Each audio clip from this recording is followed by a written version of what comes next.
Howdy guys, Jimmy Song here. I wanted to talk in this video about my diet and exercise regimen and how that's changed things over the past few years.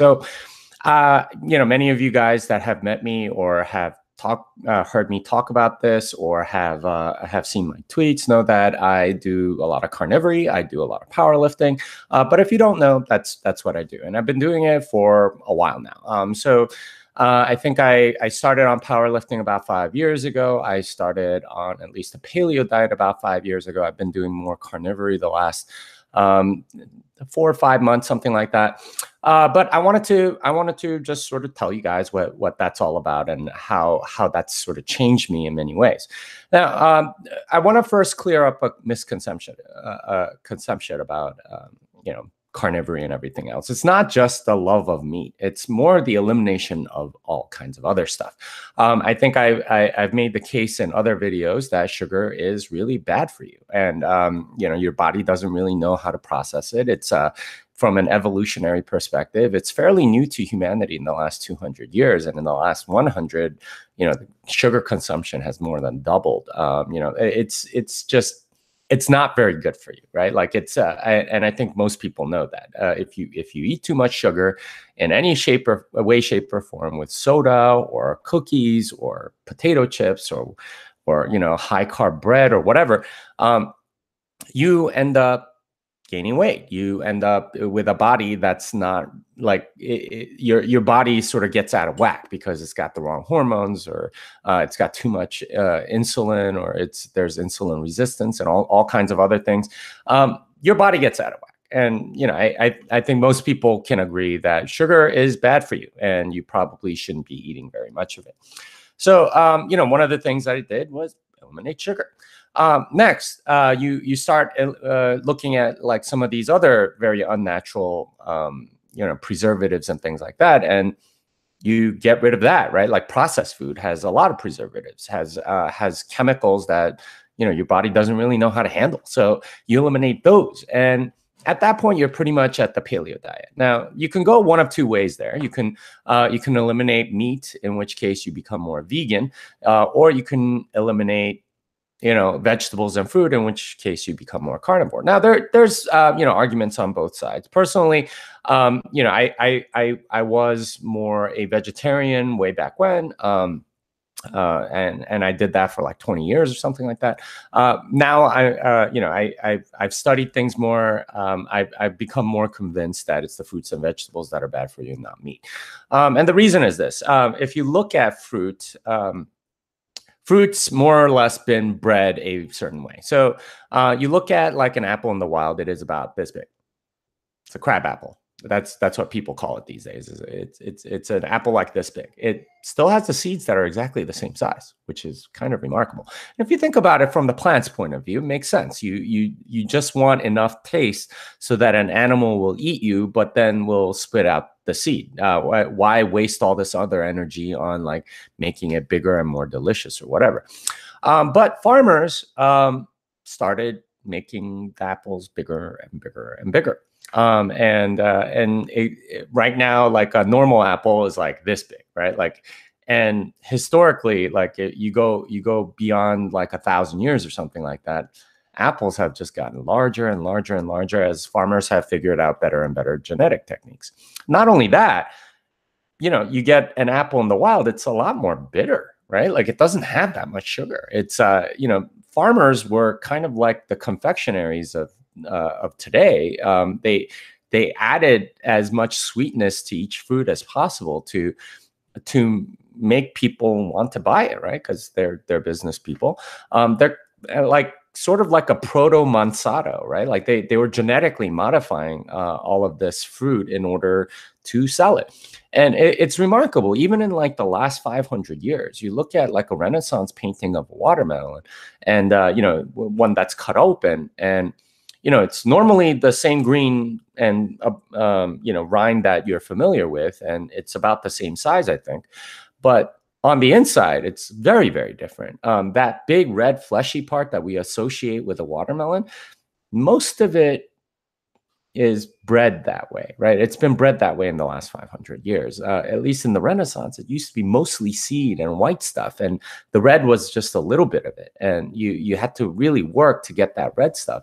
But obviously, people like that red part, so they bred these watermelons, mutated them more or less to get to this state that is more sugary. That's much, it's basically candy kind of, and they bred it that way. Same thing with oranges, blueberries, are like pretty much any fruit that you can think of. Like bananas in the wild, they're tiny, right? Like bananas that you get in the supermarket, they're like gigantic. Anyway, they've been bred that way. Similar thing with vegetables, and this is something that's kind of mind-blowing, but did you know that like carrots in the wild are not orange? They're actually like purple or white or some other color. The reason why they're orange is because farmers bred them that way, and specifically it was the Dutch farmers. And Dutch have sort of an obsession with the color orange. All of their Olympic athletes are always decked out in orange. There was like a king, the Duke of Orange or something like that. So they have this obsession with this color orange, and it's the Dutch farmers that make carrots orange, which is kind of like, okay. And again, in the wild, they're tiny, more bitter. After farmers get to it for 1,000 years or something like that, they become much larger, much sweeter, much bigger. Yeah, I mean, it's not necessarily the best thing for you, and it's not what your ancestors ate. And if you think about even farming, it's not that old, right? Like it's maybe 10, 20,000 years old as a discipline. Even our bodies aren't really adapted to it that well, and a large part of what you end up eating is actually like not something your body is necessarily that great at processing. Fiber is your body, it just sort of passes through your body. Yeah, it's great because you poop more, I guess, but as far as your body's concerned, it's not useful at all. And in fact, in order for it to be useful, you have to have like 4 stomachs like a cow and be chewing 18 hours a day, which is what cows do. Anyway, you eliminate vegetables and fruit based on sort of like the genetic history and our bodies, and you end up with the carnivore diet, right? Meat, eggs, and dairy, something like that. And that's where I am right now. And as far as like lifting and stuff like that, that's what I came to because that's what I had time for, and it was the best bang for the buck in terms of exercise. Because you can power lift and work out all sorts of muscles in a very short amount of time. So, I've been doing it for a while, and I wanted to reflect. I think I spent way more time on the justification for a lot of it, but I wanted to reflect a little bit. It's been an interesting 5 years. I could tell you for certain that I have a lot more energy in all sorts of ways. I don't have like sort of this brain fog. I have a lot more motivation. So I think something that sugar does to the human body is it makes it lazy. It it's sort of like fogs you up. If you're satiated, you're not as motivated. And this makes sense from an evolutionary perspective. When you're hungry is when you have a lot of energy. It's not when you're full. When you're full, you want to rest and let your body, process all that food. Your internal organs, are at work while after you eat and for several hours afterwards, and pretty much until you poop. So it's a lot of work that your body needs to do. So you don't have as much energy in your brain. And it's crazy to think that most people eat like 6 times a day. That means you're constantly putting your body in a state of satedness, in a state of, like wanting to rest, because the rest of your body is working on processing food more or less.